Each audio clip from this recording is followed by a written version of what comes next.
Assalamualaikum warahmatullahi wabarakatuh. Alhamdulillahirrabbilalamin. Wabihi nasta'in wassalatu wassalamu ala asyrafil anbiya'i wal mursalin wa ala alihi washabihi ajmain amma ba'du. Alhamdulillah, pertama-tama kita harus selalu bersyukur kepada Allah, dan marilah kita senantiasa bersalawat kepada Nabi besar Muhammad SAW. Perkenalkan, saya Ahmad Faisal, saya perwakilan dari kelompok 12 kelas PS20E.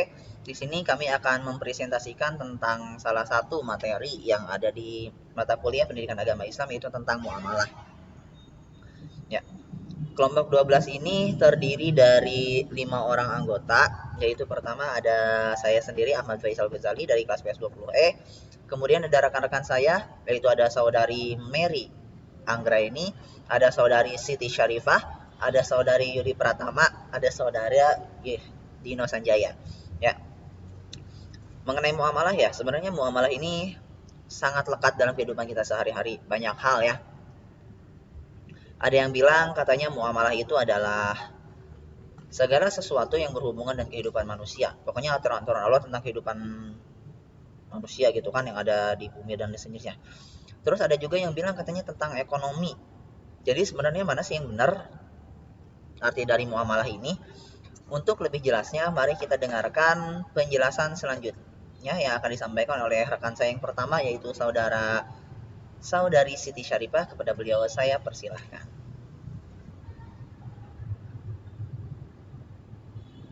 Tiga ya? Kalau mulai lagi dari awal teh. Tiga bukan? Ya. Baik, Assalamualaikum warahmatullahi wabarakatuh. Perkenalkan, nama saya Syarifah. Di sini saya akan memaparkan mengenai definisi muamalah. Nah, muamalah ini definisinya didasarkan menjadi dua, yaitu yang pertama secara bahasa dan yang kedua secara istilah. Nah, kita bahas secara bahasa dulu ya. Secara bahasa, muamalah berasal dari bahasa Arab, yaitu muamalah. Dengan asal kata yaitu amal, ya'mal, dan muamalah. Saling bertindak, saling berbuat, saling mengamalkan. Sedangkan secara istilah, muamalah itu terbagi dua. Ada secara luas dan secara sempit. Nah, pengertian secara luasnya, muamalah yaitu aturan-aturan Allah untuk mengatur manusia dalam kaitannya dengan urusan duniawi dalam pergaulan sosial. Nah, sedangkan secara sempit, muamalah yaitu aturan-aturan Allah yang mengatur hubungan manusia dengan manusia dalam memperoleh dan mengembangkan harta benda atau aturan tentang kegiatan ekonomi manusia. Nah, selanjutnya yaitu kita masuk ke dalam jenis-jenis muamalah.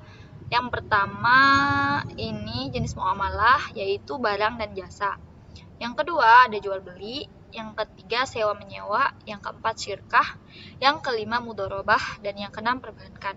Jadi keenam jenis ini sering kita gunakan dalam kehidupan sehari-hari ya. Baik barang dan jasa, jual beli, sewa menyewa, syirkah, mudharabah, dan perbankan. Nah, yang pertama yang saya akan jelaskan di sini barang dan jasa. Barang jasa yang diproduksi haruslah barang halal, bukan barang yang haram. Tentu jelas di sini dikatakan barang halal ini harus kita lakukan kegiatan untuk penyortiran barang halal. Penglihatan dulu dalam produknya apakah barang tersebut halal atau haram. Itu penting dilakukan.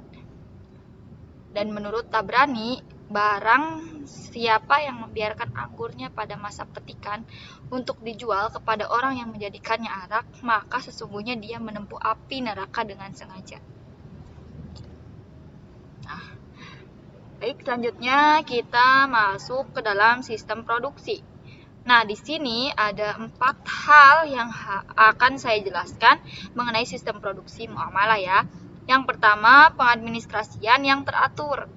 Nah, menurut Quran Surah Al-Baqarah ayat 282 yang berbunyi, dan persaksikanlah jika kamu berjual beli, dan janganlah penulis dan saksi saling menyulitkan. Yang kedua, ada prestasi kerja. Dalam Quran surah Al-Ahqaf ayat 19 dikatakan, dan setiap orang memperoleh tingkatan sesuai dengan apa yang telah mereka kerjakan, dan agar Allah mencukupkan balasan amal perbuatan mereka dan mereka tidak dirugikan.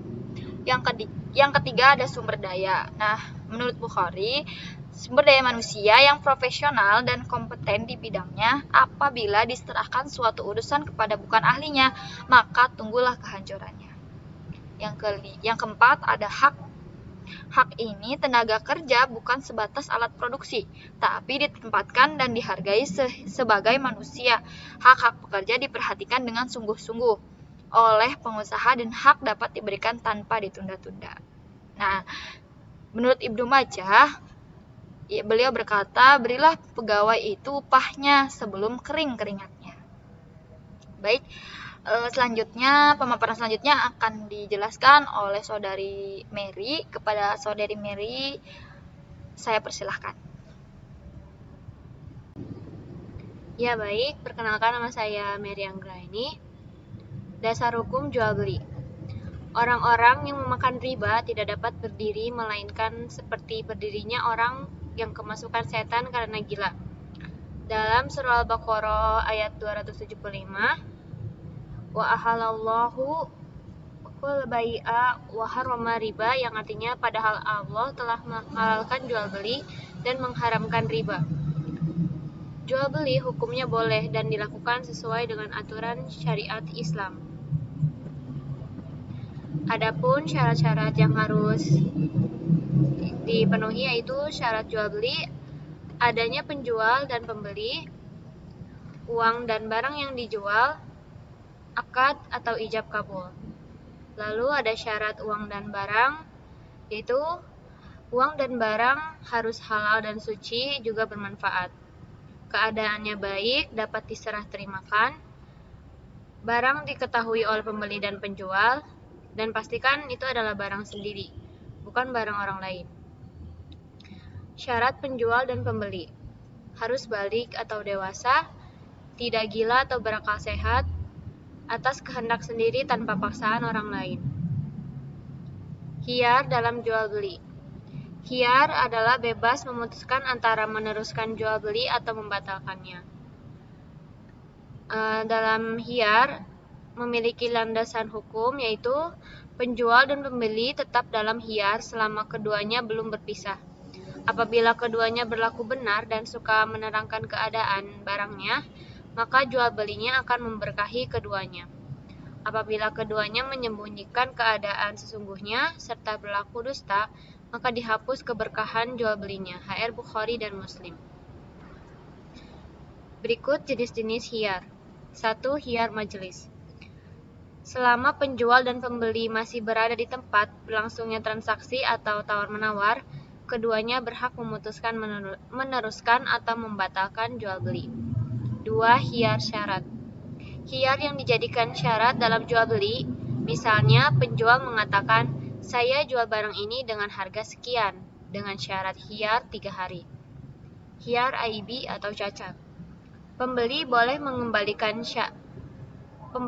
mengembalikan barang yang dibelinya jika terdapat cacat yang dapat mengurangi kualitas atau nilai barang tersebut, namun hendaknya dilakukan sesegera mungkin. Untuk selanjutnya akan disampaikan oleh Saudara Dino Sanjaya.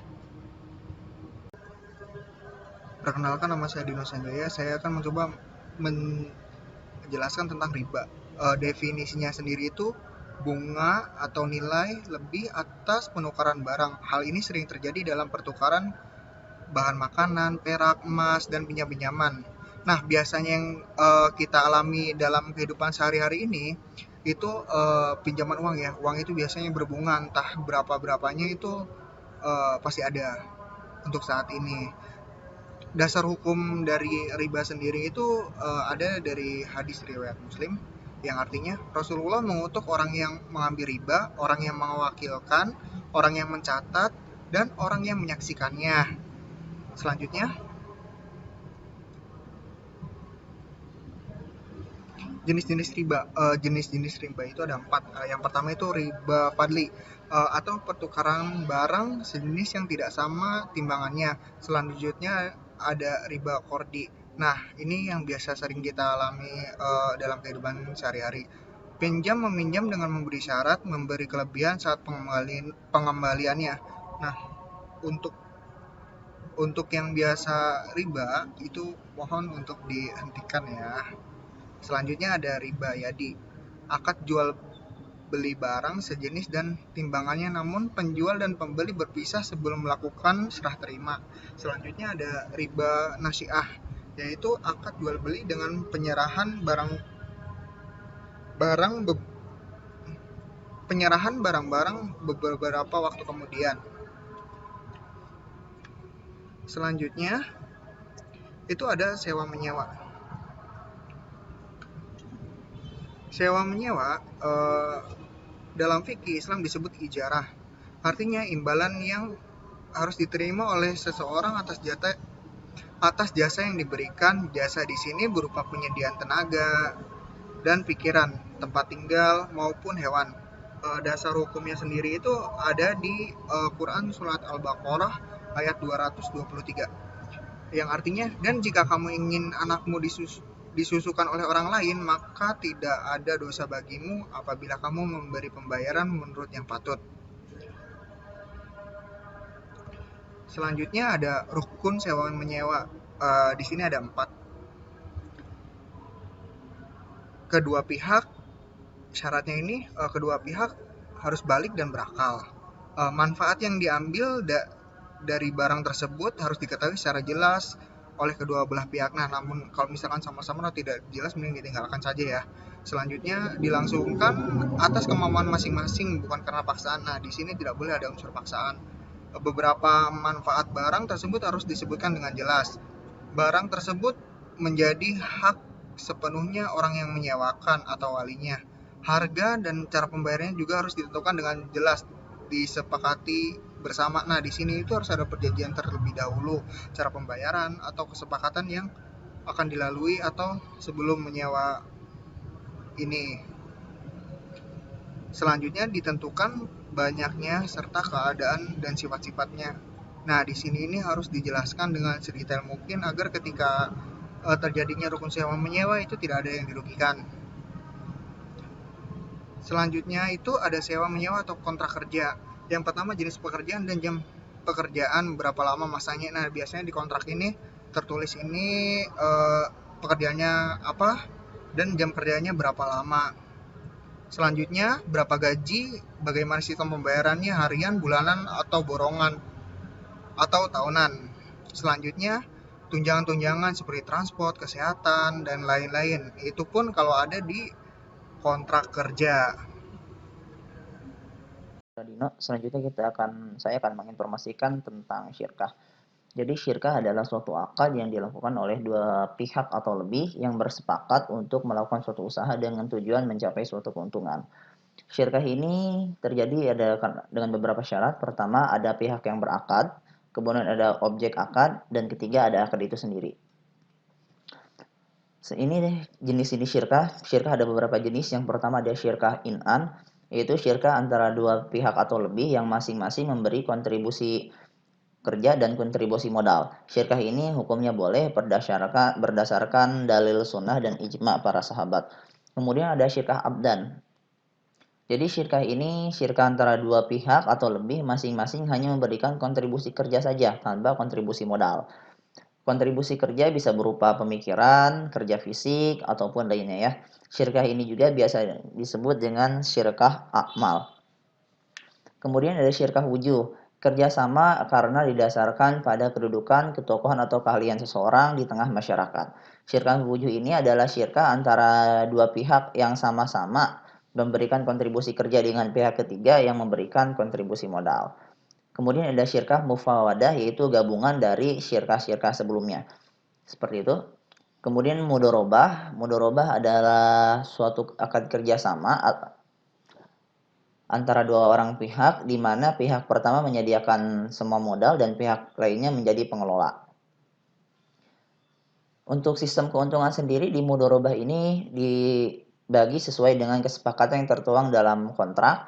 Namun apabila terjadi kerugian, kerugian ini yang ditanggung oleh pemilik modal. Sedangkan pengelola tidak menanggung kerugian. Tapi apabila kerugian tersebut disebabkan oleh pengelola, maka pengelola ikut bertanggung jawab dalam kerugian tersebut. Kemudian ada beberapa jenis mudharabah, ada dua ya. Yang pertama ada mudharabah mutlaqah, kemudian yang kedua ada mudharabah muqayyadah. Mudharabah mutlaqah ini merupakan kerjasama antara pemilik modal dan pengelola yang cakupannya sangat luas dan tidak dibatasi oleh jenis usaha, waktu, dan daerah bisnis. Sedangkan mudharabah muqayyadah ini adalah kebalikan dari mudharabah mutlaqah, yakni usaha yang dijalankan dibatasi oleh jenis usaha, waktu, dan tempat usaha. Jadi mudharabah mutlaqah merupakan mudharabah yang luas, tidak terbatas pada jenis usaha, waktu, dan daerah bisnis. Tapi mudharabah muqayyadah ini merupakan mudharabah yang sempit karena dibatasi oleh jenis-jenis usaha, waktu, dan tempat usahanya. Baik, penjelasan selanjutnya akan disampaikan oleh rekan saya yaitu Yudi Pratama tentang perbankan. Kepada beliau saya persilahkan. Baiklah, saya di sini akan melanjutkan presentasi mengenai materi perbankan. Definisi, bank adalah sebuah lembaga keuangan yang menyediakan jasa-jasa keuangan. Bank bergerak dalam menghimpun dana masyarakat dan disalurkannya kembali dengan menggunakan sistem bunga. Penghasilan bank terbanyak berasal dari jasa kredit berupa bunga. Apakah bunga bank termasuk riba? Menurut kelompok yang pertama, menyatakan bahwa bunga bank itu hukumnya riba karena terjadi penambahan jumlah pinjaman dengan jumlah pembayaran. Kemudian, menurut kelompok kedua, bunga bank dihukumi riba apabila bunga berlipat ganda dan bersifat memaksa juga memberatkan. Kemudian, kelompok ketiga, bunga bank itu hukumnya riba karena bank diperlukan bagi pengembangan ekonomi umat. Maka memanfaatkan bank dan bunganya termasuk perbuatan mudorot karena itu tidak berdosa. Prinsip dan konsep bank Islam. Bank Islam atau bank syariah ialah bank yang menjalankan operasinya menurut syariat Islam. Bank syariah juga menggunakan beberapa cara yang menghindari riba seperti mudharabah, musyarakah, wada'ah, qardu hasan, dan murabahah. Produk bank syariah biasanya berupa giro wadiyah, tabungan mudharabah, tabungan haji, dan tabungan kurban. Baik, sekian presentasi dari kelompok kami. Semoga bila ada salah kata mohon dimaafkan. Terima kasih. Wassalamualaikum warahmatullahi wabarakatuh.